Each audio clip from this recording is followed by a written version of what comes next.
can't underestimate how driven Mark Zuckerberg really is. Zuckerberg is just as visionary as Steve Jobs. He's going to prove just as influential as Bill Gates.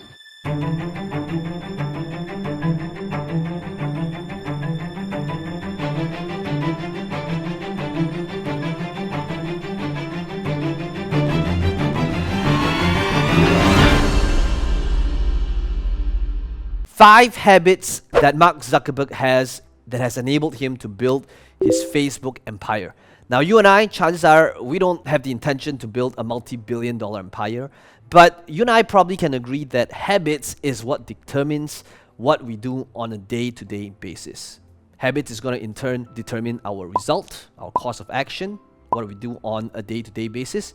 And if you take a look at what I'm doing over here, hint hint, right? Where do you think this habit came from? So today in this video, we're gonna take a look and try to understand what are billionaires, like somebody who became the youngest billionaire ever, how is this person conditioned? What are the daily activities of this person? What are the habits? We're gonna explore that so that you can start deciding which one might serve you best, that you can start applying and implementing straight away. But I'm not here to give you the standard commencement about finding your purpose. We're millennials. We try to do that instinctively. Instead, I'm here to tell you that finding your purpose isn't enough. The challenge for our generation is to create a world where everyone has a sense of purpose. One of my favorite stories is when JFK went to go visit the NASA Space Center, and he saw a janitor holding a broom, and he asked him what he was doing, and the janitor replied, "Mr. President, I'm helping put a man on the moon." Purpose is that feeling that you are a part of something bigger than yourself, that you are needed, and that you have something better ahead to work for. Purpose is what creates true happiness. I built the first version of Facebook because it's something that my friends and I wanted to use at Harvard, a directory and a way to connect with the other people around us. And I didn't think at all that it was going to be a company. I remember very specifically the night that we launched the first version. I went out to get pizza with a couple of my friends who now work here, and I remember really clearly we were talking about how one day we thought that someone was going to build a community like this for the world, and that would be some company, but it clearly wasn't going to be us. I mean, it wasn't even... It didn't even occur. Yeah, no, I mean, it wasn't even an option that we considered that it might be us. I mean, we just weren't focused on building a company back then. We were just building something that we thought would be useful at our school. With Facebook, there was just such... people loved it, right? And had such an intensity of using it. I think within a couple of weeks, 2/3 of students at Harvard were using it. And all these other students at MIT and other local universities were writing in asking us if we could open up Facebook at their school. So we kind of just followed that, right? And again, I didn't set out, and my roommates didn't set out to build a service that we were going to turn into a company, but we just kind of followed what people wanted, and that led us to expand it to all these other schools and eventually beyond schools, and to at some point. Once we'd hired a bunch of people, we decided to turn it into a company and go for this mission of connecting the world. But that's not where we started. He transformed the dorm room project into the internet's biggest global village. The site now has over 900 million users. You can't underestimate how driven Mark Zuckerberg really is. Zuckerberg is just as visionary as Steve Jobs. He's going to prove just as influential as Bill Gates. In 2004, at the age of 19, he created Facebook. Today, the 28-year-old CEO has accumulated a net worth estimated at $15.5 billion. Mark's mission from the beginning was about connecting people, and it was clearly based on this theory that if the world were more connected, it would be a better place. But there's a lot of surprises when you really dig deep into the story of Facebook. The biggest single surprise is the peculiar and tenacious personality of Mark Zuckerberg, and the depth of his convictions and his consistency. Mark Zuckerberg's new Harvard-based social networking site, the Facebook, was mired in controversy from the start. Just days after he launched it in February of 2004, the Winklevoss twins and Divya Narendra sent him a letter to cease and desist. In a nutshell, our complaint against Mark Zuckerberg is fraud, unjust enrichment, and breach of contract.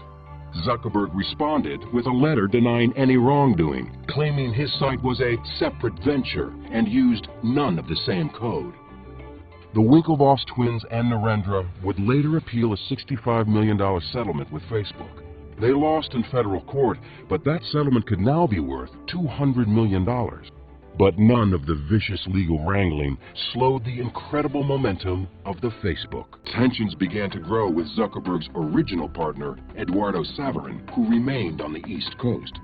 Eduardo felt that, he was the business head of the company and he was no longer being treated that way. Mark and Sean were taking meetings all over California. They were meeting with venture capitalists, and they were kind of ignoring Eduardo. He retaliated. Eduardo froze the bank accounts to try and get Mark's attention, and Mark and Sean began to sort of figure out a way to build the company without Eduardo. Zuckerberg responded and froze Saverin out. Eduardo was removed from the company masthead, and he essentially became a non-entity. He became a non-person. He was thrown out, and he became very upset. Zuckerberg wasn't ready to sell because he had some ideas that he thought would make Facebook even more popular. One of them was called Newsfeed, a kind of real-time wire service of updates about what users were up to. Newsfeed is what everybody is doing at that point, or what they're posting, what they're linking to, the world that they live in, which is really what a newspaper is, right? It's a living, breathing newspaper of people around you. But many Facebook users thought that newspaper sent out too much information and violated their privacy. 750,000 of them launched an online protest. To say that it was unpopular at first is a dramatic understatement. They were under siege at the office. They couldn't leave. They were surrounded by news trucks. Almost 10% of our user base at the time joined the Students Against Facebook newsfeed group. Zuckerberg was forced to apologize. He wrote his apology note himself. It was probably a good learning experience. When Facebook changed some of the privacy controls, it was an overstep. I do think he takes those seriously, but I do think that he's willing to continue to overstep for the purpose of making a product that he wants to make. The apology was not a surrender. Zuckerberg was sure that users would get used to this new level of sharing, and he turned out to be right. After tweaking Newsfeed, it became one of the most popular elements of the Facebook experience, when for the first time the 23-year-old CEO invited programmers from around the world to develop apps for Facebook. It was another turning point, expanding Facebook from an insular world of information to a platform. And it was like the gold rush. You open up this wonderful platform and in comes every kind of developer with every kind of idea, from video sharing to games to things that blinked to things that turned into, ballerinos and hippos and just every kind of fun, wonderful thing. The platform companies or the operating system companies always do the best. Think of Microsoft. It had this ubiquitous Windows platform, and all these other companies wrote programs for Windows. Facebook's really trying to create itself in that model. And in 2007, Microsoft itself entered the picture. This time, with a deal Zuckerberg couldn't turn down. And for the first time, the world got a glimpse of what Facebook may really be worth. By the time people were finally getting used to the idea that anyone would pay $1 billion for Facebook, Microsoft comes along and pays $250 million for 1.6% of the company.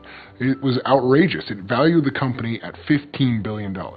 This took Facebook from a thing that a lot of people use to a thing that everyone was talking about, the $15 billion company. By 2009, rumors were indeed swirling that Facebook would go public. Instead, Zuckerberg took money from a new investor. Yuri Milner, CEO of the Russian internet investment firm Digital Sky Technologies, offered a $200 million deal for just 1.9% of the company. Deals of that size are kind of never easy. There's a lot of back and forth. This deal was about the vision that we shared, how big this company can get. Everything else was sort of secondary. Milner's investment allowed Facebook to continue to expand. and it kept the development of the company firmly in the hands of its founder. Zuckerberg knew that pushing Facebook advertising even further was the key to continued growth. For years, Zuckerberg believed that Facebook was in a unique position. Zuckerberg is a fierce competitor. He moved quickly to vanquish rivals Google and Twitter with a stunning acquisition in April 2012. Instagram is off the market in an instant. Facebook likes the photo sharing app so much it's paying $1 billion for it in cash and shares ahead of its IPO. But the app is free and has little known revenue. Still, Facebook may need Instagram more than Instagram needs the money.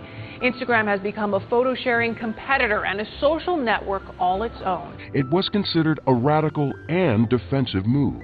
Facebook cannot take any chance that any other social network oriented toward photos could really get traction that would compare to theirs. And I think, so there's a preemptive quality to this. Also, I think almost certainly Google was interested and probably maybe forced Facebook to act now.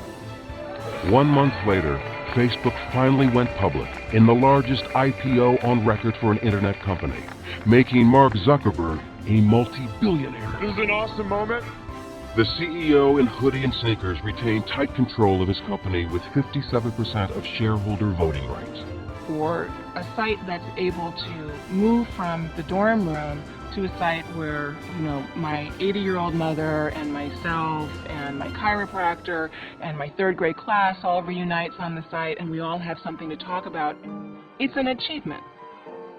Zuckerberg is just as visionary as Steve Jobs. He's going to prove just as influential as Bill Gates. But he's not dealing with a piece of gadget. He's not dealing with some program. He's dealing with our lives. He's dealing with our identity. So that's why I think we're all going to have to kind of keep him in check, in a way. We make decisions at Facebook not optimizing for, what is going to happen in the next year, but what's going to set us up to really be in this world where every product experience that you have is social, and that's all powered by Facebook. So there you have it. Let me know in the comments below which habit is your favorite. Let me know in the comments below. And if you enjoyed this video, smash the like button and subscribe to this channel for more videos just like this one.